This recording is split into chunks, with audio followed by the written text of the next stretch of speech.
So dito nga po mga kalingap mga ka-EDC, Kuya Val masaya ang birthday dahil sa EDC.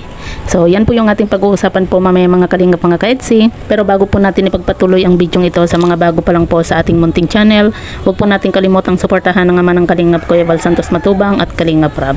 At paunawa panoorin po muna ang full video bago mag-comment para malaman ang nilalaman nito. So dito nga po mga kalingap mga ka-EDC, alam ko marami po sa inyo yung kinilig gaya ko nga po. Dahil nga po itong si Kalingap Edu at Viancy ay magkasama nga po sa sasakyan nga po ni Kuya Val. Kahit na merong nagtampo po dyan dahil nga po sa hindi po magkasama sa isang sasakyan, pero nagbigay naman po ng kilig at saya nga po ang tambalang EDC. Lalo na po dito kay Kuya Val sa kanyang live nga po, di ba? At kita naman po natin mga kalingap mga ka-EDC kung gaano din po kasaya itong si Kuya Val kasi syempre di ba dahil nga po sa tambalang EDC at Cedros nga po na nakasabay nga po sa kanilang sasakyan, marami din po yung naging views po ni Kuya Val dahil nga po sa EDC at Cedros nga po, di ba?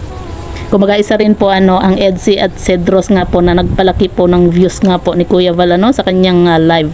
At talagang marami po yung kinilig nga po mga kalingap, lalo na po yung ginawa nga po ni Kalingap Edu na yun bang huli na po itong si Viancy nung biglang buksan po niya yung ilaw na nakasandal nga po itong si Viancy, tapos itong si Viancy nga po mga kalingap mas lalo pa po niyang isinandal nga po yung ulo po niya kaya sa balikat nga po ni Kalingap Edu, di ba? Sobrang saya. Di ba?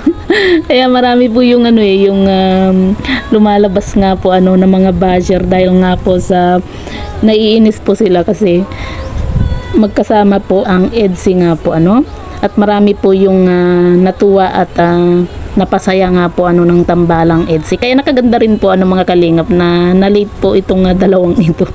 Kasi kung hindi po na-late itong si Kalingap Edu at Viancy, hindi po sila magkasama sa sasakyan kasi si Viancy po doon siya kay Kalingap Rab nga po Kaya malaking tulong din po para sa ating mga supporter po ng EDC. Malaking tulong din po na na-late nga po itong dalawang ito mga kalingap. Kasi talagang ilang oras din po tayong pinakilig nga po sa live nga po ni Kuya Val, di ba?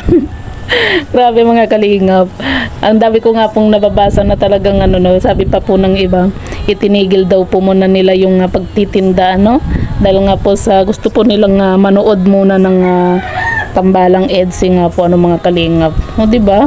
Kumaga talagang pati yung pagtitinda po nila, talagang itinitigil muna nila Kahit nga po ako mga kalingap, yun bang kapag meron ka nang gagawin, nalilate ka na po na gawin yung trabaho mo dahil nga po sa kakapanood.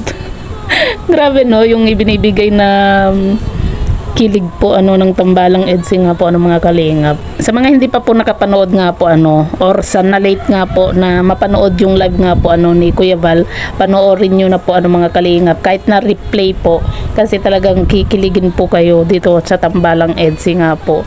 Maging sa Cedros nga po mga kalingap.